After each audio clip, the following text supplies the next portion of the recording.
राधे राधे. माणसांचा जेव्हा जन्म होतो त्यावेळेला जो पहिला श्वास घेतो आणि शेवटचा श्वास, पहिल्या श्वासाच्या वेळेला त्याला नाव नसतं, श्वास असतो. आणि जेव्हा त्याचा श्वास संपतो तेव्हा फक्त नाव असतं आणि श्वास नसतो. ह्या श्वास आणि श्वास नसणे मधला जो प्रवास असतो ना, त्यालाच म्हणतात आयुष्य. आणि ते आपण कसं जगायचं हे आपण ठरवायचं. आणि बरेच जण म्हणतात ना, एकच आयुष्य येतं, एकच आयुष्य येतं. तर मी म्हणते नाही, मृत्यू एकच असतो. आयुष्य आपल्याला रोज सकाळी नवीन मिळत नाही का? त्यामुळे त्याचा उपयोग आपण कसा चांगला करायचा हे आपल्यावर असतं अवलंबून. मध्ये ना मला म्हणजे मेसेज आले किंवा ईमेल झाले, बऱ्याच जणांना डिप्रेशन येते. बऱ्याच जणांना, एक दोघांनी तर असं लिहिलं की मला म्हणजे अक्षरशः आत्महत्या करावीशी वाटते. तर मी कळकळीची असं ज्यांना ज्यांना वाटतं त्यांना मी सांगू इच्छिते की याचा एकदम असे विचार निगेटिव्ह मनात आणू नका. आणि म्हणून मी नामजपाचं महत्त्व सारखं सांगते. याचं कारण असं आहे ना, आणि बऱ्याच म्हणजे आता समजा तुम्हाला असं डिप्रेशन येत असेल तर मी 2-3 उपाय सांगते. म्हणजे मला जे वाटतात ते मी तुम्हाला सांगते. की एक म्हणजे करा की तुम्ही तुमच्या अत्यंत जवळच्या व्यक्तीकडे जाऊन तुमचं मन मोकळं करा. समजलं? नाही तरी तर मानसोपचार तज्ज्ञ असतात त्यांच्याकडे जा. ते पण नाही तर तुम्ही ते हेल्पलाईन वगैरे असते हल्ली, ती शोध घ्या आणि तिथे फोन करून आपल्या स्वतःच्या हे जे डिप्रेशन किंवा असे विचार वाईट येतात त्याच्यावर ते छान तुम्हाला उपाय सांगतात. आणि काही नाही जर झालं तर आपल्या पूर्ण जगाचा जो करता आहे, करविता आहे, त्या तुम्हाला ज्या देवाचं नाव वाटतं त्या देवासमोर बसून मोठ्याने आपल्याला जे काय वाटतं ते सांगा. का असं वाटतं आणि तूच मला या जगात घातले जातं, तूच मला सावर. असं हे सगळे उपाय नक्की करा. आयुष्य एकदाच असतो. आणखीन तुम्ही बघा, समजा पाण्यात बुडणारा एखादा व्यक्ती असते, एखादी व्यक्ती असते तर ती हात वर करून हेल्प करते की नाही. 2-3 गटांगा खाऊन तरी विचार करते की नाही मला कोणी वाचवेल का. मग असा तुम्ही विचार करा की आपल्याला पुढचं आयुष्य काढायचं आहे. आपण किती नशिबवान, एक मनुष्य जन्म, ते मी तुम्हाला सांगते. म्हणजे माझी खात्री आहे की तुम्हाला पण हे पटेल. आज आपल्याला भावना व्यक्त करता येतात.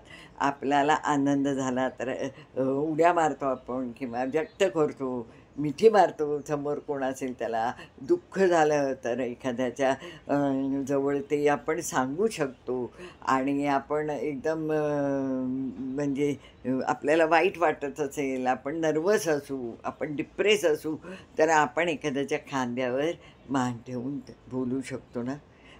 तुम्ही बघा, आपण रस्त्याने जात असतो बाय कार, तर एकदम बाजूला आपल्याला एखादी कुत्री मरून पडलेली दिसते आणि तिच्या भोवती तिची पिल्लं फिरत असतात. आहेत का त्यांना ते देवाने दिलं आहे का आपल्या भावना व्यक्त करण्याचं जे आपल्याला सुख दिलं ते त्यांना दिलं आहे. कधी कधी एखादं कुत्र्याचं पिल्लू मरून पडलेलं असतं आणि त्यांच्या आई अशी भोवती फिरत असते.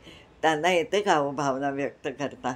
मग आपल्याला एवढं मोठीच म्हणजे सूख दिलेलं आहे भावना व्यक्त करत.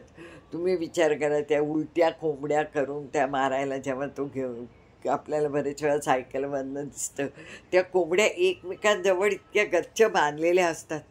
त्यांना कळत असेल ना की आता आपल्याला मारणार. बोलू शकतात का इतक्या जवळ असून एकमेकांशी? दुःख व्यक्त करू शकतात, भीती व्यक्त करू शकतात? नाही शकत ना. आपल्याला तो चान्स दिलेला आहे.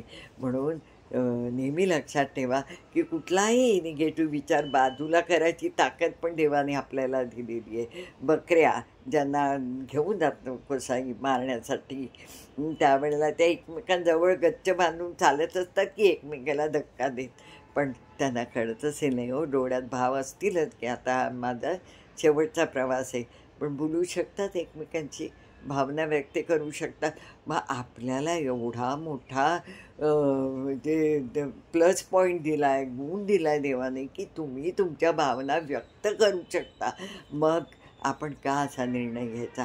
तर मी तेवढ्यासाठी आज फक्त याच कारणासाठी हा व्हिडिओ काढलेला आहे, की प्लीज प्लीज असा चुकीचा म्हणजे विचार आणि चुकीचा निर्णय घ्यायच्या आधी एवढ्या सगळ्या संध्या आहेत, त्या नक्की तुम्ही त्याचा उपयोग करा. आणि 101% खात्री आहे, ह्यातून तुम्ही अगदी छान बाहेर याल आणि चांगले विचार कराल आणि भविष्याकडे पॉझिटिव्ह नजरेने बघाल. आता तुमचा ना म्हणजे औरा मी लिहिलं आहे त्यात बघा, औरा शुद्ध आहे हे कसं ओळखायचं हे मी तुम्हाला सांगते. सकाळी जेव्हा उठता ना त्यावेळेला तुम्हाला एकदम फ्रेश वाटतं, कुठलेही निगेटिव्ह विचार येत नाही, आनंदी वाटतं, आपण काहीतरी छान करावं असं वाटतं. हे एक म्हणजे साईन आहे ही, तुमचा ओरा आता अगदी छान असलं तर. तुम्ही जेव्हा एखादा देवाचं मंत्र म्हणता, पूजा करता किंवा जे काही करता ना, त्यावेळेला पण आपल्याला कुठलेही वाईट विचार डिस्टर्ब करत नाही. समजा तुमचा ओरा क्लीन आहे किंवा तुम्हाला एकदम छान वाटतं, एकदम मस्त वाटतं आणि मनापासून आपली भक्ती होते ह्याची खात्री पडते. आणि तिसरा आणि इम्पॉर्टंट, समजा तुम्ही एखाद्या देवळात गेला असाल आणि समोर तुमच्या ज्या कुठल्या देवाची मूर्ती समोर असेल ना, तर तुम्हाला न कळता डोळ्यातनं घळ घळ घळ घळ पाणी येतं. ते म्हणजे भावनिक पाणी जे असतं.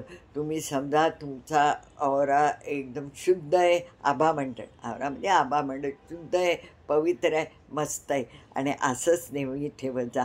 आणि त्यातून एक मस्त उपाय सांगते हं. हे जे हात आहेत ना, हे असे पोटाच्या जवळ ठेवा, म्हणजे पॉझिटिव्हिटी येते. मी आपली करते. मी तुम्हाला सांगू का मंडळी, ज्याच्या ह्याने आपला झाला तर फायदा होईल, नुकसान 100% होणार नाही, अशी ज्या गोष्टीची खात्री असते ते मी करते.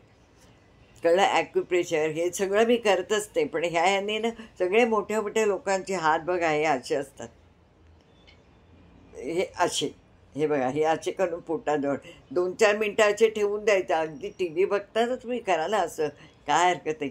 ह्याने जर का आपण पॉझिटिव्ह होणार असतो तर नक्की करूया. मी करते, जमलं तर तुम्ही करा. राधे राधे.